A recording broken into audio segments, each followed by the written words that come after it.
Hello everyone, welcome to my new blog. এটা একটা 15 মিনিটের বানানো ছটপট নাস্তা। এটা তেলও কম লাগবে, খুবই স্বাস্থ্যকর, বাচ্চা থেকে বড় সবার জন্যে খুবই স্বাস্থ্যের উপযোগী এবং সুস্বাদু। অবশ্যই রেসিপিটা সম্পূর্ণ দেখার অনুরোধ রইল। নতুন হলে বন্ধুরা অবশ্যই সাবস্ক্রাইব করে নেবেন, আর যদি ভালো লাগে লাইক শেয়ার করবেন। এটার জন্য আমি মটরশুঁটি, ধনেপাতা, আমার স্বাদ মতন ঝালটা একটা কাঁচা লঙ্কা দুটো নিতে পারেন, আদা সঙ্গে ভালো করে বেটে নিলাম অল্প একটু জল দিয়ে। সঙ্গে 5 চামচ সুজি, 2 চামচ সুজিটা যতটা লাগবে ততটাই নেবেন, আর 5 চামচ সুজি 2 চামচ বেসন নেবেন। আর যদি 10 চামচ সুজিতে সঙ্গে নেবেন 4 চামচ বেসন। সুজিটা একটু রোস্ট করে নেবেন, তার সঙ্গে স্বাদ মতো নুন, চাট মশলা, অল্প গোলমরিচের গুঁড়ো আর ফ্যাটানো টক দই দিয়ে সুজিটা আর বেসন যেগুলো দিলাম সব ইনগ্রিডিয়েন্টসগুলো গুলতে হবে।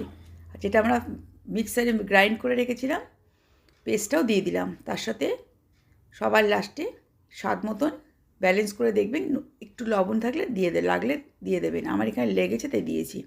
সব ভালো করে একটু গুলে ঢাকা দিয়ে রাখতে হবে 20 থেকে 25 মিনিট। হাতে যদি সময় বেশি থাকে তাহলে একটু বেশিক্ষণ ঢাকা দিয়ে রাখবেন। আর বন্ধুরা একটু ফ্যাটাতে হবে খুব বেশি করে, তাহলে জিনিসটা আবার ঢাকনা খুলে একটু ফাটিয়ে নেবেন, আবার ঢাকনা বন্ধ করে রেখে দেবেন। এভাবে 15 থেকে 20 মিনিট বাদে সবার লাস্টে একটু খাবার সোডা দিয়ে ব্যাটারটা কমপ্লিট করবেন। তার সাথে এবার যে বাটিতে করেছি আমি, বাটিতে তেল মাখিয়ে নিয়েছে। খাবার সোডা দেওয়ার সঙ্গে সঙ্গে আমরা কিন্তু এটা একটু কড়াইতে গরম জল ফুটতে দিয়ে দেবো।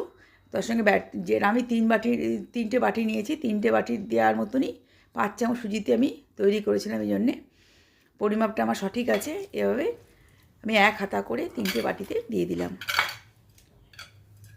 অবশ্যই বন্ধুরা তেলটা দিয়ে রাখবেন, তাহলে চট করে উঠে যাবে। ভালো করে দিয়ে বাটিগুলোকে একটু মেঝের সঙ্গে ধাক্কা দিয়ে সমান করে নিলাম।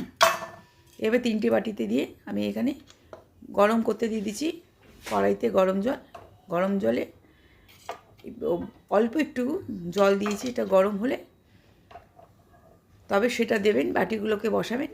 তাহলে 20 মিনিট মতন। আর যদি ভেতরে কোনো ছিদ্র থাকে ঢাকনাটার ওপরে ছিদ্রটাও বন্ধ করে দেবেন। 20 মিনিট আমাদের সময় লেগেছিল পুরো খাবারটা হতে। 20 মিনিট পরে আমরা এটা চেক করব। 20 মিনিট হয়ে গেছে। একটা টুথপিক দিয়ে দেখলাম যে টুথপিকের গায়ে কিছু লেগে নেই, তো আমাদের অলরেডি ডান। এরপরে যেটা করতে হবে, একটা তড়কা লাগাতে হবে। সেটা কিছু তেল, একটুখানি তেল আমাকে এখন ইউজ করতে হবে। তেল, কারি পাতা, সাদা কিংবা কালো যে কোনো সর্ষে, হিং আর চাট মশলা, আর অল্প স্বাদ মতন বিট লবণ। এই ইনগ্রিডিয়েন্টসগুলো আমাকে তেলের মধ্যে দিয়ে নাড়তে হবে, তবে খাবারটার স্বাদটা খুবই খুলে যাবে। এরপরে কড়া গরম করতে দিয়ে দিয়েছি। তার মধ্যেখানে আমি যে খাবারগুলো তৈরি করলাম সেগুলো একটু গরম অবস্থায় আমি তুলেছি। বন্ধুরা সাবধানে তুলবেন। আমি সহজে এটা উঠে গেছে। এর মধ্যে একটু কারি পাতা, গোটা একটু সর্ষে দিয়েছি, কালো সর্ষেটা, কারি পাতা, সঙ্গে চাট মশলা, হিং। আর যদি ঝাল খান তবে একটু কাঁচা লঙ্কা কুচি কুচি ভেজে নিতে পারেন। আমি এখানে ঝালটা একটু কম দেবো বলেই আর এখানে ঝাল দিইনি। খুব সুন্দর খেতে হয়েছিল। চটপট একটা স্বাস্থ্যকর নাস্তার রেসিপি। যদি ভালো লেগে থাকে অবশ্যই রেসিপিটা একটু ছোট্ট করে কমেন্টে লিখবেন, ভালোবাসা দেবেন। আর যদি নতুন হন তো অবশ্যই চ্যানেলটাকে সাবস্ক্রাইব করে রাখবেন। ভালো থাকবেন, সুস্থ থাকবেন। নমস্কার।